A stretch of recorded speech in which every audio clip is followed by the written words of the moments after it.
Welcome and thank you for keeping it KTN Farmers TV. Today we will be talking about food production and whether there is a reason for us to celebrate during this year's World Food Day. And with me today is Claire Nasike, who is a food campaigner with Greenpeace Africa. Welcome to the show, Claire. Thank you so much for having me, Philip. Well, tell us a little bit about why is it important for Greenpeace to fight for food production in this country? Well, Greenpeace doesn't fight for food production, but it advocates towards sustainable food production. And I think it is important for organizations such as Greenpeace to do that because there are a lot of loopholes when it comes to our food systems in Kenya.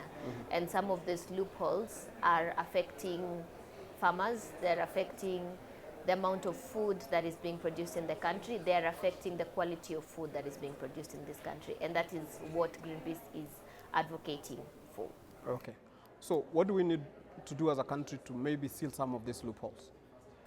So many of these loopholes exist, and they exist around areas such as legislation, budgetary allocation, movement of food from one region to another. There's taxes and levies that have been imposed between counties if there's food moving from one region to another. So these are some of the loopholes that exist. You find that some policies or some laws are barring farmers from food production or in another way affecting how much of these farmers are going to produce. So there's the Seed and Plant Varieties Act that bars farmers from sharing and selling indigenous seeds. These are seeds that have been used by these farmers since time immemorial, but now we have this policy that actually makes it illegal or criminalizes the use and sale of such kind of seeds. So this act is likely to impact farmers on how much food is produced, because if a farmer doesn't have access to seed, then how are they going able to produce food?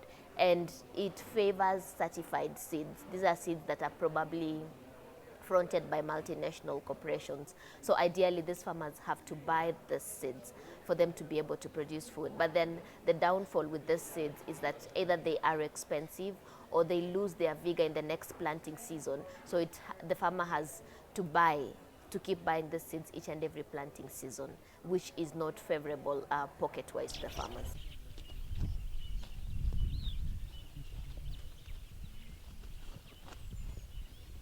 Okay. So when you talk about certified seed, especially for farmers in Kenya, they've also been proven to produce more than our traditional seed. So doesn't that warrant the reason why I should go back to the market every season to buy my seeds, if I will be able to harvest more than what I would have harvested if I had grown my indigenous seed? I beg to differ with you. Certified seeds have not been proven to yield more than the indigenous seeds. What happens with certified seeds is that they are a hybrid. Most of them are a hybrid of either the indigenous varieties and other varieties, and then they're brought together, or some of them are GMOs, such kind of seeds. So what happens is that they take the indigenous variety of the farmers, they mix with other varieties, and then they sell it. So then this certified seed, it belongs to a certain company, or it belongs to a certain seed company that collects royalties, or farmers have to pay for them to be able to access this seed, and that impairs food production. But now when it comes to the indigenous seed varieties, you have to know that some of these indigenous seed varieties are acclimatized to local climatic conditions. So if there's little water in the soil, this seed is able to germinate, as opposed to the certified seed that is being introduced into the market but is not acclimatized to local climatic conditions. And aside from that, these local seeds, or the traditional or indigenous seeds, they're locally available. I don't need to buy. So if I don't have money as a farmer, but I do have land and I have water, I can get the seed from my fellow farmer or from a friend in the village. We can share the seeds, and I can return it once I've harvested my produce. at the end of the season, and that is not the case with the certified seeds. So you find that they're too expensive, and that's why they come under subsidies. You know, the government gives subsidies on prices so that people can actually be able to afford them, but they're not better than the indigenous seed varieties when we look at several aspects without excluding yield. Okay. Talking of availability, from my own interaction with farmers out there, even the traditional seed that we are talking about, or the indigenous seed, most of the time it's not readily available. Let's say if I want to plant 10 acres, where do I get all that seed for indigenous seed? Indigenous seeds are available, and we've got farmer groups, we've got farmer organizations that actually provide the seeds to smallholder farmers or farmers that are actually in need of the indigenous seeds. We've got organizations such as the Seed Savers Network that consolidate smallholder farmers, and their main aim is to save indigenous seeds. Okay. So they share these seeds amongst farmers. So if you're a farmer interested in growing any kind of indigenous crop, you will find that they have these indigenous seeds, and it's just a matter of, you know, a phone call or getting in touch with their coordinator to find out where they are. So right now I understand they're in Gilgil and western part of Kenya, but these seeds are readily movable across the country. And not just Seed Savers alone. There are other organizations, other farmer groups that are also consolidating themselves with the aim of sharing indigenous seeds, which are fast disappearing because of the certified seeds and the GMO and the hybrid seeds that are actually getting access into the market. Okay. So what do we need to do to save our, apart from having organizations like Seed Savers, what do we need to do as a country to save our seeds, to have more of these seeds available to the farmers? We need to begin first of all with legislation, because if we have legislation that bars or criminalizes the use and the sale of indigenous seeds, that already is stopping farmers from using these indigenous seeds and favoring the certified seeds. So we need to revoke such kind of legislations which are detrimental to the farmers, and then are also detrimental to availability or production of food. The other thing we need to do is to educate farmers on the importance of indigenous seeds. Most of the times farmers run towards certified seeds, the hybrid seeds, because they have been promised high yields. But what happens is that they're not explained to in detail what are the disadvantages of using these hybrid seeds. You find that most of these certified seeds, they have to be coated by a pesticide. So if they are coated by a pesticide, this pesticide, either when you plant the seed, it's released and it stays in the soil, or it is absorbed by the plants. So for instance, we have an example of pesticides, insecticides rather, called neonicotinoids, which are coated on a seed so that this seed and the plant, when it grows, it is eventually protected from pests. So what happens that these pesticides go into the soil, it's absorbed by the plants. When it's absorbed by the plants, it's in the plant system. So when the plant flowers and the bees are attracted to the flower, the bees die because of this insecticide, the neonicotinoids. So those are some of the disadvantages that come with this use of certified seeds. And aside from that, just this pesticide can also stay in the soil. So when it stays in the soil, it can be absorbed by the plants. And when you eat those plants, you're literally taking in those pesticides, or it can leach into the water bodies, into the underground water aquifers, into the rivers, into the lakes. So that means that the water that we consume then certainly has those pesticides. And aside from that, I've mentioned initially that these hybrid seeds or certified seeds, most of them are not acclimatized to our climatic conditions, the pests and the diseases and the weather patterns of our areas or our regions.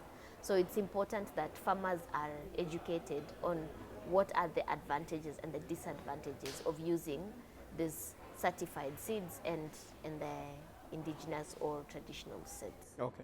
So are we saying traditional seed cannot be attacked by pests and diseases? Traditional seeds can be attacked by pests. I'm not refuting that fact. They can be attacked by pests, but the level at which they are attacked by pests, if you compare to the certified seeds, there's a difference. Okay. So they have a low threshold to pests as opposed to the certified seeds. Okay. So when it comes to food production, what role does our politicians or politics play in food production? Politics plays a major role in food production in the sense that it's at the political level that we have legislation on agriculture, and this legislation governs how agriculture is carried out. We also have budgetary allocation. So if there's not enough budget being allocated towards agriculture, and politicians are influencing this, then we're not going to realize our goal of being food secure as a country. Mm-hmm. If there's legislation, for instance, that bars farmers from sharing seeds, there's legislation that bars farmers from keeping bees and, or keeping, just keeping bees, then we have a problem when it comes to, food production. We have a problem when it comes to food security. So politicians really play a key role, and those two roles in terms of legislation, passing of laws that impact agriculture, and then also budgetary allocation. Because you find that, for instance, agriculture sustains our economy, right? But now when it comes to budgetary allocation, how much of it, when you compare, let's say, for example, the Ministry of Defense has a higher budgetary allocation as opposed to agriculture, which feeds our economy. So do we have our priorities right? And that is actually, that's politics at play. Okay. So where you have Ministry of Defense getting more budgetary allocation than the Ministry of Agriculture, which is critical in making sure that Kenyans have access to food. Okay. Politics is all about interests. Are we saying our politicians, their interest is elsewhere? They are not concerned about feeding their people. They are concerned about other things that are, to them, are more important than food and feeding their people. I would actually say so.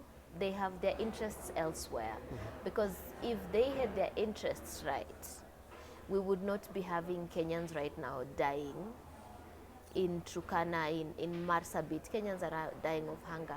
And this is not a one-off event. It has been a recurrent event for several years. Kenyans keep dying of hunger each and every year. And yet there's money, there's a budgetary allocation each and every year. So why are Kenyans dying of hunger, yet we have money that can be used to help these Kenyans not die from hunger? Okay. It just means that we have our priorities wrong. Our politicians have the priorities of this country wrong, whereby they're prioritizing their personal interests. So if my personal interest is in defense, I want to go and say, okay, we did this, we stopped Al-Shabaab and did this and this. But now, how many Kenyans are still dying of hunger? How many times do we have to fundraise, does Kenya Red Cross have to fundraise for them to go and feed Kenyans who are dying of hunger? Yet there's supposed to be a budgetary allocation. For example, this year's budget, 10% of it, we're talking of trillions, and 10% of this is supposed to go towards agriculture. But is that so? That has not been the case. So you find they allocate a very little amount of money towards agriculture and expect that this amount of money that they have allocated towards agriculture will be able to cater to the needs of the farmers, smallholder farmers who produce about 75% of the food that we consume in Kenya. So when we talk about these politicians, most of us are the ones who vote them in at the end of every 5 years. Do you think we also carry the blame for not really pushing them to focus on the right stuff? Kenyan politics is very volatile. We vote based on our tribe, my person, our people. That's how we vote. We don't vote people based on the agenda they carry. And then I think the politicians have also discovered that. Mm-hmm. So what happens is that they will come with a little bit of money, and they'll give you, because they know you're going to vote them. When you come with money, you'll be voted. I'll give you an example. Boniface Mwangi, I think the previous election was running for Starehe MP. And he had a good manifesto. He had a good agenda for the people of Starehe. But was he voted? No, he was not voted. After they voted in someone else, people of Starehe were now running back to Boniface Mwangi to say, oh, we have this problem in our area. Can you come and sort us out? But then Boniface told them, no, I ran for member of parliament. You didn't vote for me. You voted for someone else. So please run to that person to help you. So most of the time, we are blinded by these people. They come, they give us 50 shillings, they give us 100 shillings, and then you go and vote for them because one, oh, amenipatia kitu. This one has given me money, Boniface didn't give me anything. He was barely running mkono mtupu. Oh. But you know, the minute they give you that 50 bob, you're taking from them. So when they go to power, they will have to make it again. So how do they make it? If there's money that's allocated for agriculture, I'll make sure I come up with some project, and then I steal that money so that I can use it for myself. And aside from that, these politicians we elect in parliament, they have their priorities wrong. For example, our priorities are on infrastructure instead of looking at ways in which we can increase agricultural production. So when we were building, for example, the expressway, someone can say, okay, it can ease the transportation of food from one region to another. But was it really necessary when we have Kenyans who are dying of hunger every year? We're sinking billions into an expressway, yet Kenyans are dying of hunger. So what's our priority? If indeed we are an agricultural country, how about we say we want to put infrastructure for food to be able to move from Kiambu to Turkana, or we want to stop development, not development in terms of constructions, because you see there's so much arable land. Like for instance in Kiambu, there's so much arable land that is under construction. So people are cutting off hives of arable land and putting up apartments and all that. So then do we have leaders who can say, Kiambu is an arable area, it has very fertile soils, the climate is good, it's favorable for agriculture. Do we then pass a policy that says we shall not construct in arable lands, but then we move to the ASALs that, we don't have a good climate for food production. So we shall concentrate development in terms of buildings and everything there, but then we leave Kiambu for food, but we put up a proper infrastructure. We put up storage facilities in Turkana and both in Kiambu as well, so that food can move from Kiambu to Turkana with minimal interference. Okay. And that's what our politicians are not doing for us. Don't you think it's a little bit too late for that now, in that all that was good land to the city is gone? I do not think it's a little bit too late.